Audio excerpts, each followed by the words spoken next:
Nah, hari ini kita akan belajar tentang materi hidrokarbon. Apa sih itu hidrokarbon? Apa ada kegunaan hidrokarbon dalam kehidupan sehari-hari? Nah, ingin tahu lebih lanjut? Ayo kita simak videonya. Hidrokarbon, kegunaannya itu ada banyak dalam kehidupan sehari-hari. Misalnya, LPG yang kita gunakan, pembuatan aspal, penggunaan korek api, lilin, maupun bahan bakar minyak dalam kendaraan kita. Salah satu rumpun senyawa yang paling melimpah di alam adalah senyawa karbon. Senyawa ini tersusun atas atom karbon dan atom-atom lain yang terikat pada atom karbon, seperti hidrogen, oksigen, nitrogen, dan atom karbon itu sendiri. Salah satu senyawa yang paling sederhana adalah hidrokarbon. Hidrokarbon adalah senyawa organik yang mengandung atom karbon dan hidrogen. Hidrokarbon ini banyak digunakan sebagai komponen utama minyak bumi dan gas alam. Apakah kekhasan dari atom karbon tersebut? Bagaimanakah atom karbon membentuk senyawa hidrokarbon? Nah, jadi, kekhasan dari atom karbon itu yang pertama terletak pada golongan 4A sehingga memiliki elektron valensi 4 dan membentuk 4 ikatan kovalen.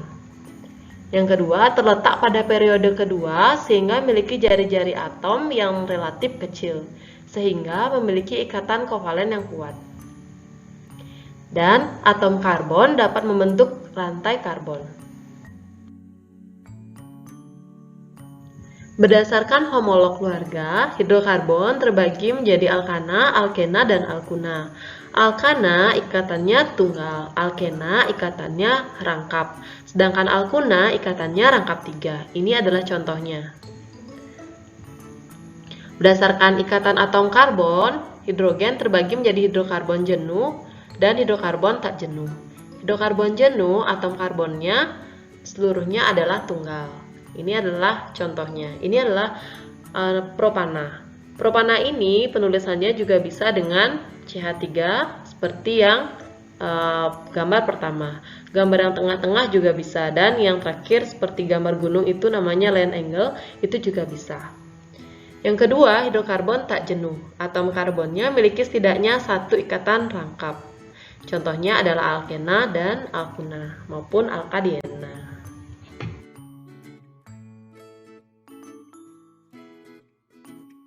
Bentuk lain dari ketiga homolog hidrokarbon itu yang pertama adalah sikloalkana. Alkana yang bentuk hidrokarbon alisiklik jenuh, rumusnya adalah CnH2n. Dan yang kedua adalah alkadiena. Alkena yang memiliki dua ikatan rangkap 2 yang rumusnya CnH2n-2. Nah, berdasarkan bentuk rantai karbon, hidrokarbon terbagi menjadi hidrokarbon alifatik atau bentuk rantai karbonnya memanjang dan terbuka. Contohnya adalah alkena, alkena, dan alkuna. Sedangkan yang kedua adalah hidrokarbon alisiklik. Siklik itu artinya membentuk suatu cincin yang melingkar. Jadi dia tidak terbuka seperti alifatik. Kemudian hidrokarbon aromatik. Bentuk rantainya seperti cincin yang berkonjugasi. Jadi contohnya adalah benzena. Benzena ini kita akan pelajari di kelas 3 nanti. Nah, pada rantai karbon terdapat 4 macam atom karbon. Kalian bisa lihat gambar rantai karbon yang Ibu berikan. Jadi ada 4 macam jenis atom karbon ya. Atom karbon yang pertama adalah atom karbon primer. Atom karbon primer ini adalah atom karbon yang berikatan dengan satu atom karbon lainnya. Contohnya yang berisi dengan 1 derajat itu.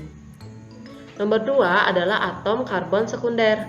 Atom karbon sekunder ini adalah atom karbon yang berikatan dengan 2 atom karbon lainnya. Yang ketiga, atom karbon tersier adalah atom karbon yang berikatan dengan 3 atom karbon lainnya.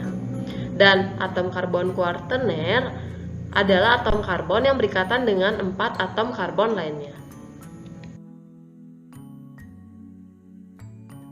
Nah, ini adalah tata nama senyawa hidrokarbon rantai lurus menurut aturan IUPAC. Kalian bisa lihat di tabel yang Ibu berikan, kalau dia C-nya 1 diawali dengan met, 2 et, 3 prop, 4 but, 5 pen, 6 hex, 7 hep, 8 ok, 9 non, 10 dek. Untuk rantainya, kita lihat apakah ada ikatan rangkap atau tidak. Kalau dia tidak, berarti dia ditambahkan dia alkana, ditambahkan ana. Kalau dia rangkap 2, ditambahkan ena. Kalau dia rangkap 3, tambahkan una. Alkana adalah hidrokarbon alifatik jenuh dengan rumus umumnya adalah CnH2n plus 2. Nah, berikut contohnya. Metana, etana, propana, butuna, pentana, heksana. Jadi dia tinggal ditambahkan ana. Alkena adalah hidrokarbon alifatik tak jenuh dengan satu ikatan rangkap 2 dengan rumus umumnya itu adalah etena, propena, butena, pentena, heksena. Jadi dia tinggal ditambahkan dengan ena. Kenapa yang C1 tidak ada? Karena dia harus berikatan rangkap, jadi tidak bisa sendiri. Dia bentuk terkecilnya adalah C2. Begitu juga dengan alkuna. Alkuna adalah hidrokarbon alifatik tidak jenuh dengan ikatan rangkap 3 dengan rumus umumnya CnH2n-2. Jadi dia juga tidak ada C yang sendiri. C2 dari alkuna adalah etuna. Ingat ya, ana untuk alkana, ena untuk alkena, una untuk alkuna. Adapun aturan tata nama senyawa hidrokarbon, menurut aturan IUPAC, penamaan didasarkan atas rantai utama atau induk. Rantai utama adalah rantai karbon terpanjang yang dapat dibuat. Pada alkena, alkuna, dan alkadiena, rantai utama harus mengandung ikatan rangkap. Jika terdapat lebih dari satu rantai utama, pilih rantai utama dengan cabang yang terbanyak. Kemudian pada sikloalkana, rantai utama adalah rantai alisikliknya. Cabang diberi nama dengan gugus alkil. Nanti Ibu akan berikan tabel dari contoh cabangnya. Jika tidak dapat memenuhi aturan IUPAC, dapat menggunakan nama trivial. Posisi cabang ini ditentukan dengan penomboran atom karbon rantai utama. Ketentuan penomborannya ini harus dilihat pada alkana. Penomboran dilakukan sedemikian rupa sehingga cabang memiliki nomor sekecil-kecilnya. Jika terdapat tidak memiliki cabang, maka rantai itu langsung saja diberi nama N pentana gitu misalnya, artinya normal pentana. Kemudian pada alkena dan alkuna, penomboran dimulai dari atom C yang paling dekat dengan ikatan rangkap. Jika penomboran dari kedua sisi sama saja, maka penomboran dimulai dari sisi yang cabangnya paling banyak. Pada sikloalkana, penomboran dilakukan jika cabang berjumlah lebih dari 1 dan dilakukan searah jarum jam. Kemudian, posisi ikatan rangkap. Ini juga ditentukan dengan angka. Kemudian, cabang sejenis yang jumlahnya lebih dari 1 cukup ditulis sekali, namun dia diberi indeks. Misalnya, cabang metil ada 2, kalian tambahkan dimetil. Kalau ada 3, trimetil. Nah, ini Ibu akan berikan macam-macam cabangnya. Cabangnya ini misalnya metil, etil, propil, butil, dan masih banyak lagi. Ini silahkan kalian cermati ya. Nah, sekarang kita akan coba belajar menentukan rantai utama dan juga menentukan cabang dan juga penomborannya. Baik, Ibu punya 2 contoh. Yang pertama ini, rantai utamanya berapa? Rantai utamanya lurus.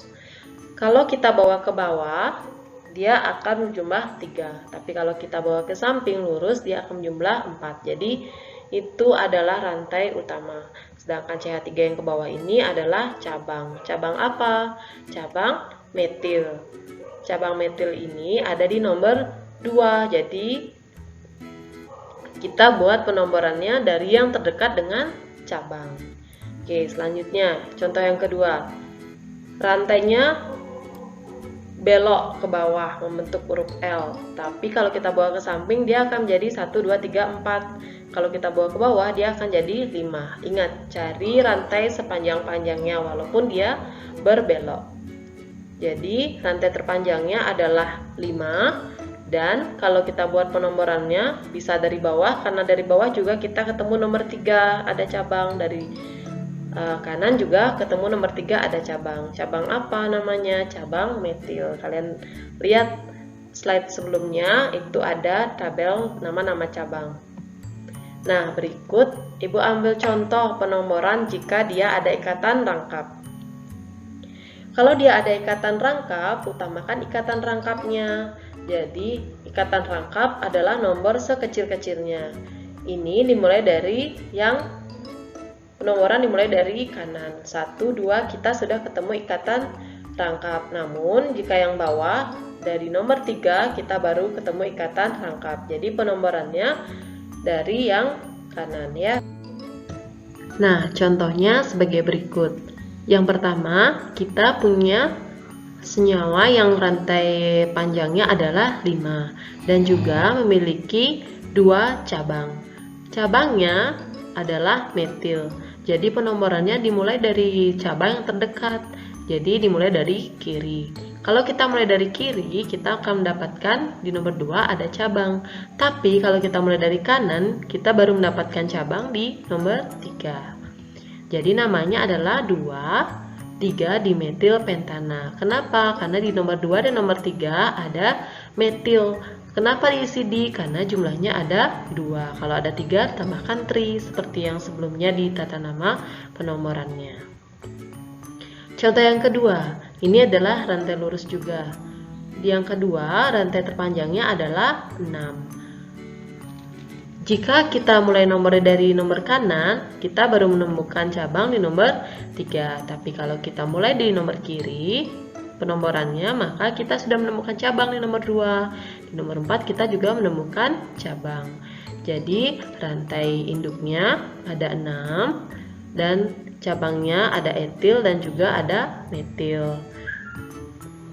Jadi namanya adalah apa? 4 etil 2 metil heksana. Nah, kenapa 4 ditulis duluan daripada 2 metil? Karena sesuai dengan abjad cabang etil dan metil. E lebih dahulu daripada metil. Selanjutnya yang kanan, contoh yang kanan. Itu rantai terpanjangnya adalah 8, berarti dia okta ya. Nah, sekarang kita mulai nomor dari mana? Dari kiri atau kanan? Kalau kita mulai dari kiri, kita akan dapatkan cabang rangkap 2 di nomor 2. Tapi kalau kita mulai dari kanan, di nomor 2 juga kita menemukan cabang dan juga ikatan rangkap. Jadi kita buat nomor di nomor 2. Jadi namanya adalah 5 etil. Di nomor 2 dan nomor 4 ada 2 cabang metil, jadi di metil. Di nomor 2 sama 6 ada okta diena. Okta itu 8, di itu artinya 2 ada ikatan alkenanya. Begitu maksudnya ya. Nah, setelah mempelajari contoh-contoh soal tadi, coba kalian kerjakan sendiri contoh-contoh soal yang Ibu berikan ini. Baik, terima kasih ya untuk kalian yang telah menonton video ini sampai akhir. Dan hari ini kita sudah belajar tentang hidrokarbon. Jangan lupa terus semangat belajar dan tetap jaga kesehatan. Sampai jumpa.